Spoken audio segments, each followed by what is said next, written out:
ಇವತ್ತು Monday morning ಇದು ನನ್ನ ಮಗನ ಡಬ್ಬ ದೊಡ್ಡೊಂದು ಶೂಟ್ ಮಾಡೋಕ್ಕಾಗಲ್ಲ, 6:30ಗೆ ಹೋಗ್ಬಿಡ್ತಾನೆ. ಸೊ ಹಾಗಾಗಿ ಚಿಕ್ಕನ್ ಶೂಟ್ ಮಾಡಿದೆ. ಸೊ ಹಂಗಾಗಿ ದೋಸೆ ಮತ್ತು ಡ್ರೈ ಫ್ರೂಟ್ಸು ಮತ್ತು ಫ್ರೂಟ್ಸ್ ಎಲ್ಲ ಹಾಕಿ ಕಳಿಸ್ತೀನಿ.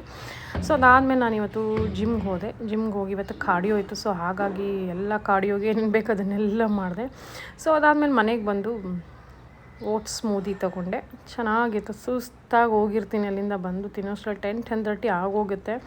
But what can I don't have a choice, time ಆಗ್ತಿಲ್ಲ. ಸೊ ಆ ಟೈಮಲ್ಲಿ ಇರೋದ್ರಲ್ಲಿ ನನಗೆ ಸ್ಕಿಪ್ ಮಾಡೋಕ್ಕೆ ಇಷ್ಟ ಇಲ್ಲ. So that's why I am continuing with this routine. ಅದಾದಮೇಲೆ ಬಿರಿಯಾನಿ ತುಂಬಾ ಉಳಿದಿತ್ತು. ಸೊ ಹಾಗಾಗಿ ಉಳಿದಿದ್ದು ಎಲ್ಲ ಹಾಕ್ಕೊಂಡು ತಿಂದರೆ it is not recommendable, but okay. ಅದ್ರ ಜೊತೆ ವೆಜಿಟೇಬಲ್ಸ್ ಹಾಕ್ಕೊಂಡು ತಿಂದರೆ ದಟ್ಸ್ ಓಕೆ, ಒಂದಿನ ಏನೂ ಆಗಲ್ಲ.